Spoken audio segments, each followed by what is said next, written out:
Olá pessoal, sejam bem-vindos a mais uma aulinha de biologia. Hoje nós vamos conhecer um pouco mais sobre os artrópodes, esse grupo com animais bem diversos.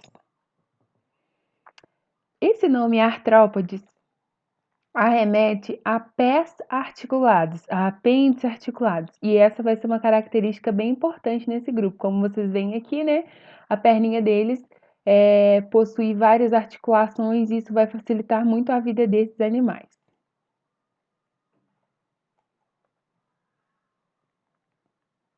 Então, aqui uma outra imagem mostrando a mesma coisa, né? Nós temos aqui os apêndices articulados e, além disso, eles vão possuir também alguns apêndices modificados, que mais pra frente a gente vai ver qual é a função de cada um deles, tá bem? Uma outra coisa super importante nesse grupo é a metameria. Como vocês devem se recordar, nós vimos lá nos anelídeos a existência de uma divisão corporal que a gente denomina metâmeros, né? O corpo é dividido em vários segmentos. No caso dos anelídeos, esses metâmeros eram idênticos, tá? Cada anelzinho ali da minhoquinha é idêntico ao outro, um é idêntico ao outro. No caso aqui dos artrópodes, a gente vai ter então uma diferenciação desses metâmeros e, inclusive, nós vamos ter a fusão desses metâmeros formando tagmas. Então, nessa imagenzinha aqui a gente pode ver, na primeira fase de vida do indivíduo, que é a fase larval, nós temos diversos metâmeros que acabam se fundindo e dando origem aos tagmas. Aqui nós temos o indivíduo adulto, nós temos aqui a tagma da cabeça, o tagma do tórax, o tagma do abdômen.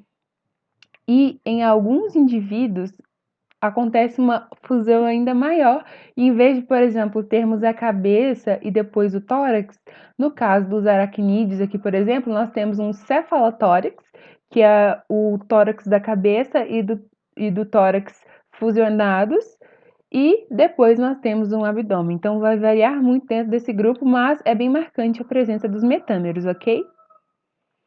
Além disso, esses animais vão possuir um exoesqueleto bem resistente, tá? Que vai proteger eles, que vai ser muito importante, então, para esses animais. Esse exoesqueleto é composto de quitina, tá? A quitina, para quem não se lembra, é um polissacarídeo insolúvel, tá? Nós já vimos a quitina antes porque ela compõe a parede celular dos fungos. Isso costuma, às vezes, aparecer em alguma questão, né? Fazendo alguma relação. Então, se lembre, o mesmo polissacarídeo que constitui a parede celular dos fungos constitui também o exoesqueleto dos artrópodes, tá? Então, vai ser um polissacarídeo que vai se acumular em diversas camadas e vai formar essa capinha dura e resistente que vai proteger, então, os artrópodes. Uma outra coisa super interessante nesse filo é que esses animais vão passar por equidise. Equidise também pode ser chamada de muda, é a troca daquele exoesqueleto de quitina que esses animais possuem. Por que isso vai ocorrer? Porque na maioria dos animais, eu coloquei, por exemplo, dos humanos, o crescimento ele acontece de forma mais linear, tá? Um comportamento um pouco mais regular. Então, esse animalzinho vai crescendo, crescendo, até estabilizar uma altura com a qual ele fica mais ou menos ali na fase adulta. No caso dos artrópodes, isso não vai acontecer. Eles vão apresentar um comportamento de crescimento anormal. Então, aqui, essa linha azul representa os outros animais, como, por exemplo, os humanos que a gente viu na fotinha anterior. Aqui, essa linha lilás vai simbolizar o crescimento dos artrópodes. O que vai acontecer? Eu vou ter esse animal crescendo de forma linear, depois ele para de crescer. Ele fica estabilizado naquele tamanho e depois ele sofre uma muda. Ele troca aquele exoesqueleto por um exoesqueleto maior e, à medida que ele vai crescendo, ele vai solidificando aquele exoesqueleto, ele vai depositando mais quitina, ele vai crescendo, ele vai se enrijecendo até que ele para. Ele usufrui um pouco daquele tamanho novamente e depois ele sofre outra muda e assim vai sucessivamente, tá?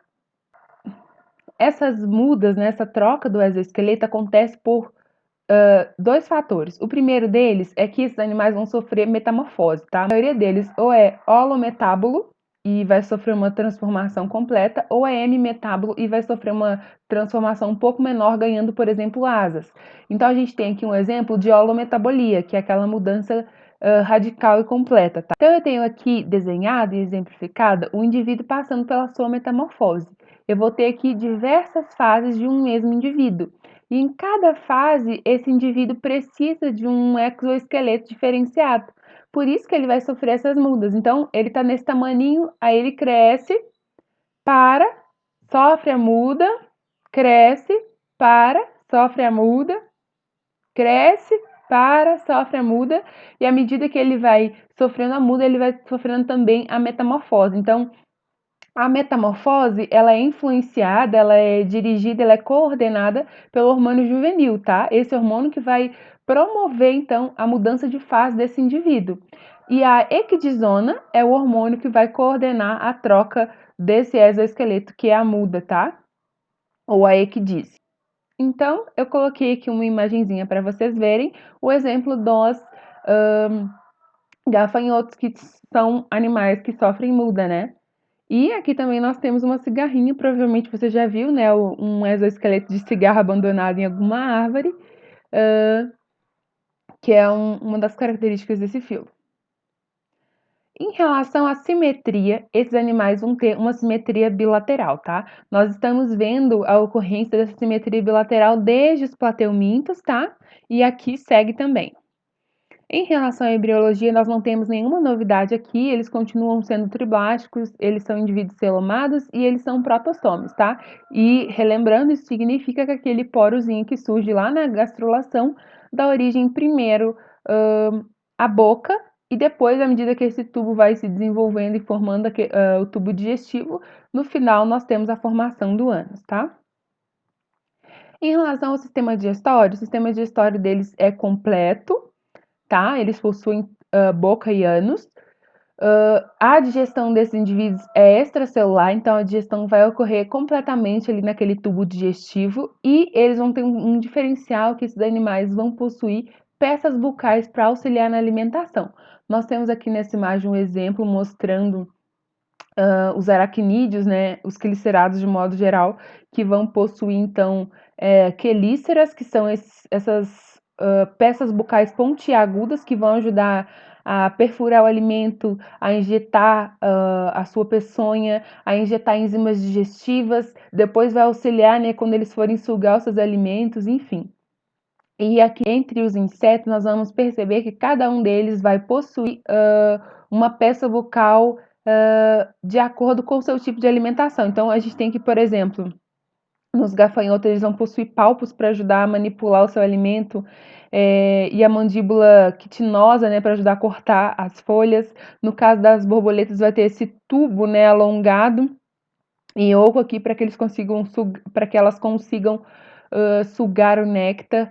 Nós temos aqui também tubos longos nos mosquitos para sugar o sangue e nós temos também na mosca uns lábios diferenciados para que ela consiga lamber, né, esse alimento e adquirir então a sua alimentação. Uma outra coisa interessante sobre o tubo digestivo dos insetos é que eles vão possuir, né, todas aquelas partes. A gente vê aqui a boca, a faringe, esôfago, o papo, moela, né, que vai ser aquele onde vai ocorrer a digestão mecânica. A gente tem esses tecos gástricos que vão ajudar na absorção dos nutrientes. A gente tem o estômago e aqui muito interessante que na parte do intestino nós vamos ter os túbulos de Malpighi desembarcando aqui. Os túbulos de Malpighi eles são responsáveis então pela excreção das excretas nitrogenadas. Eles vão drenar então o líquido do celoma e vão eliminar essas excretas diretamente no intestino e depois lá no ânus as excretas nitrogenadas elas são eliminadas juntamente com as fezes, tá? Então, em relação ao sistema circulatório, esses animais vão possuir um vaso tubular pulsátil na região posterior do seu corpo que vai bombear a hemolinfa para os tecidos.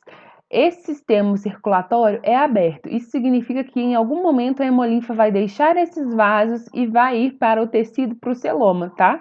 Após ela circular pelo tecido e pelo celoma, ela retorna para o coração, esse coração tubular pulsátil que está na região do dorso, através de ostíolos, tá? Que como a gente vê, está representado aqui de branquinho. Então, esse coração impulsiona a hemolinfa para os vasos, ela sai dos vasos e depois acaba retornando por essas aberturas que existem nesse coração tubular, tá?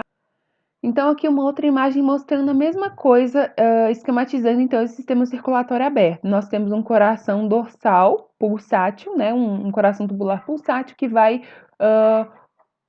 impulsionar a hemolinfa para os vasos. Essa hemolinfa acaba saindo, né, dos vasos em algum momento, indo para os tecidos, para o celoma, e depois ela retorna para esse coração através dos ostíolos, que são os hemocélios, essas aberturas por onde esse sangue retorna para o coração, ok?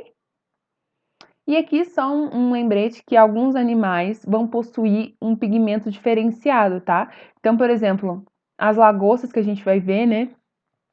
Que são do filo dos crustáceos, caranguejos também, e os polvos, que são moluscos, eles vão possuir o sangue azulado, porque o elemento que vai carregar o oxigênio é a hemocianina, né?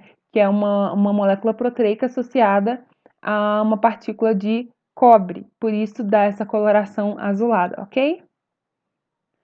Em relação à respiração, a gente vai ter uma variação bem grande, vai depender muito do habitat que esse animal vive. Os animais que são marinhos normalmente vão possuir uma respiração branquial, né? A gente já viu isso em outros momentos também. Nos moluscos, por exemplo, a gente conheceu um pouquinho mais a respiração branquial, tá? A gente tem também um outro tipo de respiração, que é a respiração filotraqueal. Ela é mais comum nos aracnídeos, tá? O que vai acontecer? Eu vou ter um pulmão foliáceo, que é um pulmão primitivo, tá? Tá simbolizado aqui nessa região. Esse pulmão ele vai ter várias dobraduras, como se fosse as dobraduras de um fole ou as folhas de um livro, tá? Pensem assim. E aí, nessas dobraduras que vão ocorrer nesse pulmão, a gente vai ter a presença de capilares sanguíneos. Então, vai passar vários vasozinhos aqui, que está simbolizado de azul, e próximo a esses vasos vai passar uma filotraqueia, tá? Essa filotraqueia, ela vai ter uma abertura aqui, que comunica com o exterior, que é chamada de estigma ou poro respiratório. Então, o que acontece? O ar passa pelo estigma, ingressa nessas filotraqueias, e à medida que ele vai tendo contato com esses vasos, com esses pequenos capilares sanguíneos que passam nessas dobraduras, ocorre então a hematose, né, que é a troca gasosa, e depois esse ar que agora está rico em CO2 acaba saindo pelo mesmo poro e voltando para o ambiente, tá bem? E, diferentemente da anterior, nós temos também a respiração traqueal, que ela é mais comum nos insetos. O que vai acontecer? Eu vou ter um poro, que é chamado de espiráculo, onde o ar ingressa. Só que aqui eu não tenho um pulmão primitivo, nada disso. Esse poro vai ser então a abertura para uma traqueia, né, um tubo traqueal, e essa traqueia ela vai se ramificando até assumir conformações bem fininhas, que são as traquéolas, que vão estar diretamente em contato com o tecido. Então, aqui não existe um pulmão primitivo com vasos sanguíneos, onde vai ocorrer a hematose. A hematose ocorre diretamente a nível de tecido. Então, esse espiráculo dá abertura para tubo traqueal. O tubo traqueal se transforma em traquéolas, bem pequenininhas, bem fininhas, bem delgadas, e essas traquéolas estão em contato direto com o tecido, aonde vai ocorrer a hematose, ok? Em relação à excreção, nós vamos ter algumas variedades, tá? Nos crustáceos, por exemplo, a gente vai ter um sistema muito parecido com o que ocorria lá nos anelídeos, tá? A gente vai ter nefrídeos que vão drenar o celoma. Então, eu tenho aqui a região do celoma, ocorre então a drenagem das minhas excretas para essa região. Elas vão ser conduzidas para um tubo excretor até ficarem armazenadas na bexiga. Essa bexiga vai ter uma abertura, que vai ser um nefridioporo, e através desse nefridioporo, que se localiza na região das antenas, que eu vou ter então a eliminação das minhas excretas nitrogenadas.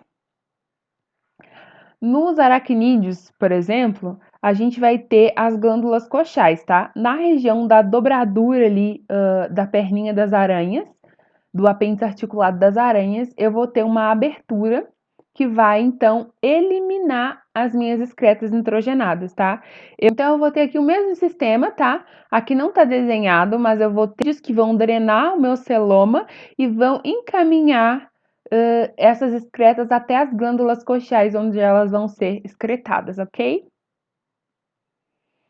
E Nos insetos, de modo geral, nós vamos ter os túbulos de Malpighi, né, que são aquela rede de capilares que vão drenar o celoma e depois vão despejar essas excretas lá no intestino para elas serem eliminadas juntos com as fezes. Então, aqui uma outra imagem mostrando a mesma coisa. Na região do intestino, eu tenho os túbulos de Malpighi, que é um conjunto de capilares que vai drenar, então, o meu celoma e vai encaminhar para o ânus essas excretas para que elas sejam eliminadas junto com as fezes. Em relação ao sistema nervoso, esses animais vão possuir um sistema nervoso ganglionar, tá? A gente vai ter gânglios principais que vão estar na região cefálica, que são os gânglios cerebrais, e depois nós vamos ter cordões nervosos que vão emitir ramos ali por todo o corpo desse indivíduo. Em relação ao sistema sensorial, eles vão ter várias características importantes, tá? Em alguns insetos nós vamos ter um olho composto, tá? Cada bolinha dessa vai ser um omatídeo e eles vão proporcionar para esses insetos, para esses animais, uma visão diferenciada, né? Com uma abrangência maior, que é muito importante, principalmente para os animais que voam, né? Para que eles consigam se localizar bem no ambiente, consigam perceber algum perigo e etc. Alguns animais vão ter os olhos simples, como por exemplo os gafanhotos, né? As aranhas que possuem 8 olhos simples. E as formigas que vão ter ocelos, são olhos bem primitivos, meio que distinguem ali o claro e o escuro, algum formato, né, de objeto, mas que não garantem ali uma visão tão boa como, por exemplo, no caso dos animais que têm os olhos compostos. Esses animais vão possuir também antenas, tá? Essas antenas vão ser super importantes para que eles se localizem no ambiente, para que eles percebam algum cheiro, algum hormônio que está sendo liberado, hormônios sexuais, algum hormônio de fuga, tudo eles vão perceber através da antena. Eles são perceptores bioquímicos, enfim, são super importantes para esses animais. Alguns animais vão ter também palpos que vão ajudar tanto na sua defesa quanto na captura do alimento, segurar o alimento quando eles vão comer, tá? Vão facilitar bastante a vida desses animais. E alguns animais, né, na fase larval, vão possuir, então, cerdas, né, que vão servir para defesa, para se protegerem no ambiente. Uma outra coisa super importante nesses animais é a presença de estatocisto, tá? O estatocisto vai permitir que esses animais tenham uma noção da propriocepção. O que é isso? É a posição do corpo do indivíduo em relação ao ambiente. O estatocisto, ele é mais comum em animais aquáticos, tá? Animais marítimos. Por quê? Imagine, por exemplo, uma lagostinha que tá lá e de repente passa um peixe muito grande e ela acaba se rolando ali na água. E como que ela vai saber se ela tá de cabeça para baixo, de cabeça para cima? Ela vai perceber isso através do estatocisto. O estatocisto, ele vai ter um estatólito, que é meio que uma pedrinha que fica ali no meio, e ao redor desse estatólito eu vou ter várias células ciliadas, tá? Que vão se comunicar com as células receptoras que se comunicam com as fibras nervosas. E aí, à medida que esse estatocisto se movimenta, esse animal consegue perceber qual é a posição do seu corpo em relação ao ambiente. Em relação ao sistema endócrino, a gente já deu uma olhadinha lá na parte da equidise, mas não custa nada lembrar, né? A gente vai ter hormônios muito importantes que vão sinalizar a troca do exoesqueleto, que vai ser a equidisona, tá? O estímulo, o hormônio que vai estimular a troca do exoesqueleto é a equidisona. Nós temos também hormônios que vão estimular o crescimento, né, a mudança de fase, né, de uma fase para outra dentro ali da metamorfose que esses animais sofrem, que é o hormônio juvenil, tá? E nós vamos ter também alguns hormônios sexuais que vão estimular a reprodução desses animais. Em relação à metamorfose, esses animais podem sofrer uma metamorfose simples, que a gente chama, então, hemimetábulos, quando eles vão sofrer uma metamorfose incompleta, tá? A gente tem aqui um exemplo gafanhoto, tá? O gafanhoto, ele começa com um ovinho e desse ovo já nasce uma ninfa. Essa ninfa não possui asas, tá? O próximo estágio, essa ninfa adquire uma asa que ainda não é tão funcional assim e depois ele assume o estado adulto, onde as asas já são, sim, funcionais, tá? Então, em teoria, o indivíduo, o novo indivíduo, ele é muito parecido com o indivíduo adulto. A única diferença é que ele não possui asas, vamos dizer assim. Então, ele vai passar por essa semi-metamorfose para ele adquirir, então, essas asas e se tornar um indivíduo adulto. Já na metamorfose completa, nós temos que o novo indivíduo, ele é totalmente diferente do indivíduo adulto. Então, eu começo com um ovo, desse ovo vai nascer uma larva, essa larva vai se transformar em uma pupa, a pupa vai sofrer a crisálida, que é esse período de incubamento e metamorfose até que ela assuma essa forma de borboleta. Essa borboleta, então, vai deixar o casulo e vai se tornar a borboleta adulta. Então, esse indivíduo passou por muito mais mudanças que o indivíduo anterior. Então, a gente chama ele de um indivíduo holometábulo. Holo de completo, né? E metábulo de metamorfose. Então, nós vamos conhecer um pouquinho das classes dos artrópodes. Primeiramente, nós temos os crustáceos, cujos representantes são quase todos marinhos, né? Nós temos siris, lagostas, camarões, caranguejos. O único representante terrestre que a gente tem são os tatuzinhos de jardim, tá? Esses animais, eles vão possuir 5 pares de patas e vão possuir 2 pares de antenas. Nós temos também os quilicerados, que são animais que vão possuir, então, aquela peça bucal chamada quelícera, que vai ajudar eles a adquirir seu alimento. Então, nesse grupo estão incluídos aranhas, escorpiões, ácaros, carrapatos e cravos. Eles possuem 4 pares de patas e não possuem antenas, tá? Os insetos, eles são o grupo super diverso, tá? Eles são um grupo que tiveram uma adaptação muito boa. A gente tem um número absurdo de espécies de insetos, muitos outros que ainda nem foram descobertos, tá? Eles ocupam diversos nichos, então, na natureza isso foi muito importante para o sucesso evolutivo deles. Eles são animais que possuem 3 pares de patas, eles vão possuir asas, a maioria deles, né? E eles possuem um par de antena, tá bom? A gente tem também os miriápodes, que vão incluir os diplópodos e os quilópodos. Os diplópodos vão possuir 2 pares de patas por segmento corporal e os quilópodos vão possuir um par de pata por segmento corporal, tá bem? Então, aqui para finalizar essa partezinha da aula, eu coloquei uma tabelinha que é um macete para vocês se lembrarem. Lembra desse mnemônio que não é muito bonito, mas vai ser útil. KI de 4, né? Guarda só as iniciais. KI de 4. Crustáceos, aracnídeos, insetos, diplópodos e quilópodos.